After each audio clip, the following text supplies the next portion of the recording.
बिस्मिल्लाहिर्रहमानिर्रहीम। अस्सलाम वालेकुम। आज 18 मार्च है और दिन है जुमे का। आज बहुत अहम दिन था। आज हमें तसादुम नज़र आया, ना सिर्फ शहर इक़्तिदार में बल्कि उन हलकों में जहाँ के अरकान असम्बली तहरीक इंसाफ के टिकट होल्डर्स, तहरीक इंसाफ के टिकट पर मुंतखब होने वाले, जिन्होंने गद्दारी की, जिन्होंने अपना रेट लगवाया, जिन्होंने अपना ज़मीर बेचा, जो बिक गए, उनके हवाले से आज बहुत अहम दिन था। गो कि मैं इस वक्त लाहौर में मौजूद हूँ, लेकिन ज़ाहिर है शहर इक़्तिदार पे जो चलती रही चीज़ें वो देखते भी रहे और उन पर बहुत से दोस्तों से इन्फॉर्मेशन मिली। जरा बात करते हैं कि आज के दिन की बड़ी 3-4 चीज़ें कौन सी आम हैं। देखें, एक तो सुप्रीम कोर्ट जाने का जो हुकूमत ने ऐलान किया है, उस पर मैं अगली वीडियो में ज़रा बात करूंगा कि इमरान खान क्यों ज़रा टाइम गेन करना चाह रहे हैं, उसके मकासद क्या है, इमरान खान को क्या फ़ायदा है जब वो टाइम गेन कर रहे हैं, उसकी वजूहत क्या है। दूसरा ये है कि आज का दिन इसलिए इंपॉर्टेंट था कि आज सिंध हाउस के ऊपर धावा बोला तहरीक इंसाफ के वर्कर्स ने, और तहरीक इंसाफ के 2 MNAs, अताउल्लाह शायद एक का नाम है और एक फ़हीम खान साहब हैं जो कराची से हैं, वो दोनों भी साथ थे। वो दोनों जाना चाह रहे थे, उनको नहीं जाने दिया गया और कारकुनान को उन्होंने साथ लिया, वो गए। और मैं आपको एक चीज़ बताऊं कि इमरान खान जो कहते हैं ना कि मैं मौलाना फजल रहमान का, आसिफ अली जरदारी का, शहबाज शरीफ का, इन सब का शुक्रिया अदा करता हूँ, इनका शुक्रगुजार हूँ कि इन्होंने मेरा काम आसान कर दिया है। मेरा पुराना वर्कर लौट आया है, कौम सारी देख रही है, लोग एक्टिव हो गए हैं, लोग मेरा बयानिया जो है वो मेरे बयानिए को पजीराई दे रहे हैं, मेरे बयानिए को मान रहे हैं। ये बात इमरान खान की गलत नहीं है, क्योंकि आज जब मैंने वो विजुअल देखे, जो लोग वहाँ पर एहतजाज कर रहे थे वो कौन लोग थे?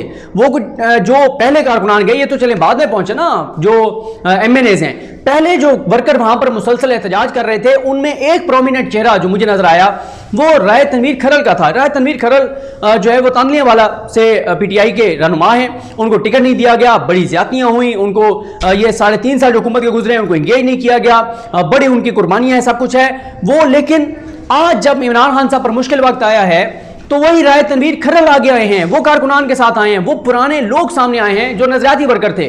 और हमेशा जमातों में नजरियाती वर्कर ही मुश्किल वक्त में साथ खड़े होते हैं। आप सेनेट में देख लें, जब सेनेट में एक अहम बिल का मौका था और बड़ा टफ मुकाबला था, एक वोट से जीत हार हो सकती थी, तो डॉक्टर जरका तैमूर जो सेनेटर हैं, नजरियाती कारकुन है इमरान खान साहब की, वो बीमार थी, हॉस्पिटलाइज थी, वो व्हील चेयर पर आई वोट डालने के लिए, ऑक्सीजन लेवल उनका कम था, उसके बावजूद वो आई।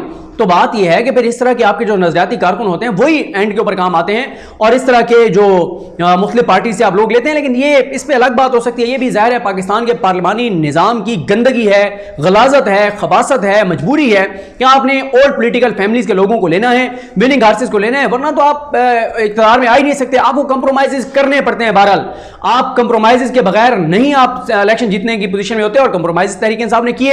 अब 3.5 साल इमरान खान ने लगाए, जो वो आप अपनी खारजा पॉलिसी बता रहे हैं, चीजें बता रहे हैं। अब शायद इमरान खान जब आगे इलेक्शन में जाएंगे तो शायद वो अब देखेंगे वो इस तरह के लोगों को ना लें और कोशिश करेंगे कि अपने पुराने लोगों को वो एडजस्ट करें। अच्छा, अब आ जाएं इस बात पर कि अपोजिशन ने जो एक पत्ता खेला, उससे उनको एक फायदा हुआ और एक उनको नुकसान हुआ।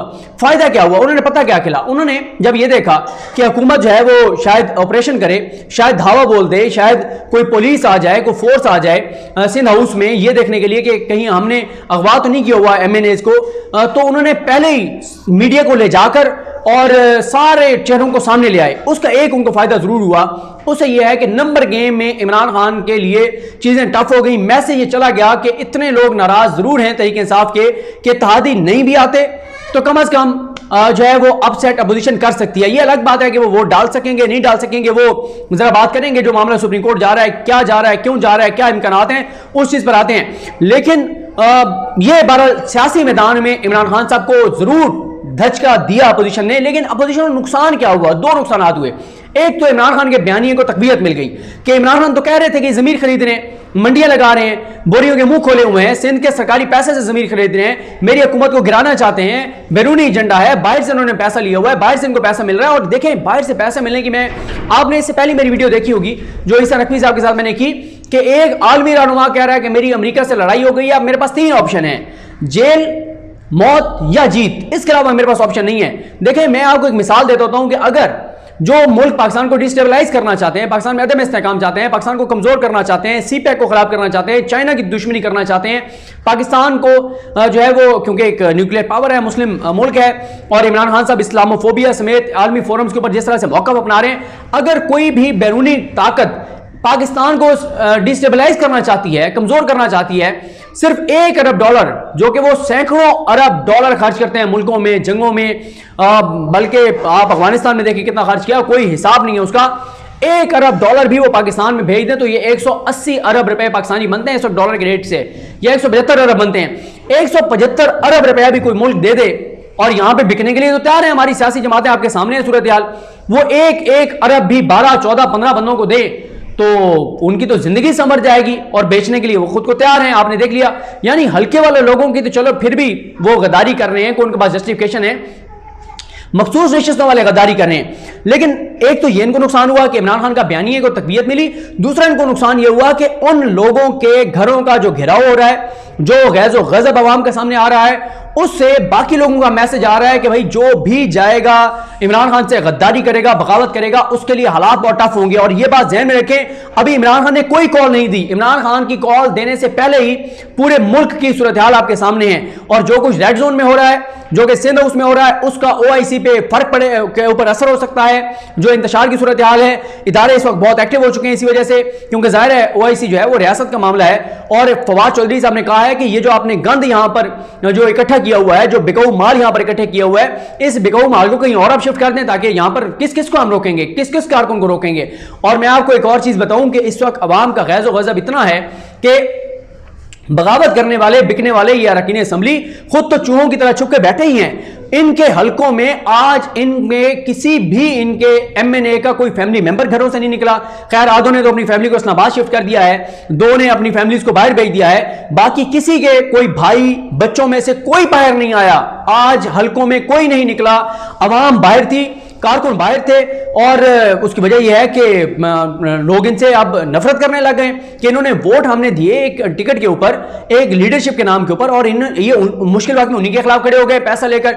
और बात यह है कि मुझे कॉल आई, पॉलिटिकल वर्कर भी हैं और रफीक साहब हैं लिया से, तो वो ये कह रहे थे कि देखें, कारकुन जो होता है वो एहतजाज का इरादा भी करता है तो उसको 15 दिन पहले उठा लिया जाता है, और यहाँ पे MNAs वो यानी ओपनली कह रहे हैं कि हम जो है वो वोट बेचेंगे, एक गैर कानूनी गैर आईनी काम करेंगे। और दूसरों ने कहा कि ये जो है वो सिर्फ MNA जब कोई बिकता है, जो वो पूरे हल्के के अवाम का जो उसके पास मैंडेट होता है वो उन सबको बेचता है, उनके जो जज्बात होते हैं, उन्होंने जो उसको हक दिया होता है, ये वो उनको भी बेच रहा होता है। तो ये जो इस वक्त सूरत हाल है, इससे इनको ये नुकसान हुआ है कि बाकी भी लोगों को मैसेज गया और चीजें मुझे कम अज कम तसादुम की तरफ जाती हुई नजर आती हैं। और मैं आपको ये बता रहा हूं कि तसादुम हुआ तो सिस्टम को खतरा है, सिस्टम लपेट दिया जाएगा। खुदा ना खास्ता जो इंतशार बढ़ रहा है, खुदा ना खास्ता एक लाश भी गिरी तो हालात आउट ऑफ कंट्रोल हो जाएंगे। उसकी रीजन यह है कि सब धमकियां दे रहे हैं। पीपल्स पार्टी कह रही है हम कराची में PTI वालों के घरों पर धावा बोलेंगे, PTI वाले कह रहे हैं जो जो बगावत करेगा इनको हम गिरबान से पकड़ के घसीटेंगे, इनका मुंह काला करेंगे।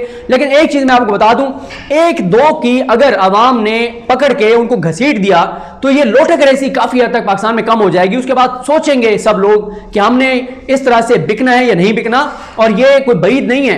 आप देखें पेशावर में नूर आलम खान के घर के बाहर क्या हुआ, नूर आलम खुद ट्वीट्स कर रहे हैं कि मुझे ये धमकियां दी जा रही हैं कि तुम्हारे साथ जो है वो बशीर बलोर वाला और बेनजीर वाला हशर करेंगे, यानी मुझे कत्ल की धमकियां मिल रही हैं। तो बात यह है कि अगर आप लोगों के जज्बात का कत्ल करेंगे, अगर आप लोगों के दिए हुए मैंडेट को बेचेंगे, अगर आप इस तरह से गद्दारी करेंगे तो रिएक्शन तो इस चीज का जाहिर है आएगा। गो कि ये बिल्कुल जस्टिफाइड नहीं है कि कोई किसी को कत्ल की धमकियां दे। हाँ, पुरअमन एहतजाज आपका हक है, लेकिन अब चीजें तसादुम की तरफ जा रही हैं, गैज़ो गज़ब अवाम का नजर आ रहा है। और ये नजर आ रहा है कि इमरान खान को इस तरह से अगर बैरूनी कुव्वतों की फंडिंग से इमरान खान को हटाया जाता है तो फिर सिस्टम नहीं चल पाएगा।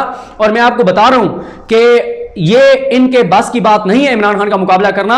अभी इमरान खान ने कोई जो है वो कॉल दी ही नहीं है, और आप देखें कितने लोग निकल आए हैं। और फिर एक और जो गवर्नर राज की बातें हो रही थी वो अभी इमरान खान ने मुस्तरद कर दिया है। इमरान खान ने कहा कोई गैर अखलाकी काम नहीं करेंगे, कि ना किसी को का ज़मीर खरीदेंगे, ना पैसा चलाएंगे, ना एजेंसीज को इस्तेमाल करेंगे, ना पुलिस को इस्तेमाल करेंगे, ना FBI को इस्तेमाल करेंगे। कोई ऐसी चीज़ हम नहीं करेंगे जिससे हम पे इल्ज़ाम लगे कि भाई अगर उन्होंने गलत किया है तो आपने भी तो गलत किया है। तो इसलिए वो जो है वो इसलिए इमरान खान ये नहीं कर रहे। और फिर उसके बाद यह है कि एहतजाज बहरहाल पाकिस्तान में जारी है, इश्तियाल जारी है, सख्त बयानात जारी हैं, एक दूसरे के ऊपर हमले करने, जान देने और जान लेने की बातें हो रही हैं। ये चीज़ें बहुत ही खतरनाक हैं और मामला जो हैं वो बिल्कुल मैं देख रहा हूँ तसादुम की तरफ जा रहे हैं। बाकी सुप्रीम कोर्ट में रेफरेंस दायर किया जा रहा है और एक ऑर्डिनेंस लाने की भी बात हो रही है, और रेफरेंस जो दायर किया जा रहा है उसका मकसद यह है कि सुप्रीम कोर्ट से ये पूछा जाए कि एक MNA ओपनली कह रहा है कि मैं अपना ज़मीर बेच रहा हूं, मैं अपने आप को बेच रहा हूं, मैं गद्दारी कर रहा हूं, मैं जो है वो एक जिस पार्टी के हिस्सा था मैं उसके खिलाफ जा रहा हूं, तो क्या उसके खिलाफ 63A के तहत कार्रवाई वोट डालने से पहले हो सकती है, नहीं हो सकती? और दूसरा यह है कि उसकी जो नाअहली है वो तायात होगी या वो सिर्फ D सीट होगा एक ही उस इलेक्शन के लिए? उसकी रीज़न यह है कि 63A में भी नहीं लिखा हुआ कि नाअहली कितने अरसे के लिए होगी, जैसे 62(1)F में नहीं लिखी हुई कि ताहयात नाअहली होगी या कितने साल के लिए होगी, तो सुप्रीम कोर्ट ने उसको ताहयात नाअहली ही डिक्लेयर किया है। तो ये सारी सूरत हाल है। अगर तसादुम होता है इदारों को आना पड़ेगा, हालात गड़बड़ हो सकते हैं, इमरजेंसी की सूरत हाल हो सकती है, कोई बड़ा स्टेप इदारों को लेना पड़ सकता है अगर तसादुम हुआ, और चीज़ें मुझे बिल्कुल तसादुम की तरफ जाते हुए नजर आ रही हैं, क्योंकि बयानात जो आ रहे हैं अभी आप देखें, नून लीग वाले रैलियां लेके निकलेंगे, उधर से PTI वाले निकलेंगे, उधर से मौलाना के लोग निकलेंगे, खुदा ना खास्ता कहीं पे कोई बड़ा तसादुम हो सकता है और इस मौके पे हमारा दुश्मन भी इसका फायदा उठा सकता है। चीजें आगे बहुत टफ होने जा रही हैं। अल्लाह ताला पाकिस्तान को अपने जुबान में रखे, और अगली वीडियो में बात करेंगे, और इतनी देर में इंशाल्लाह मैं इस्लामाबाद भी पहुंचूंगा कि ये इमरान खान साहब क्यों डिले करना चाह रहे हैं, हर आने वाले दिन के साथ वो क्या गेन करेंगे और क्या वो लूज करेंगे। मुझे अपनी दुआ में याद रखें। लकीम हम सब का हामी नासरो। अल्लाह हाफिज़।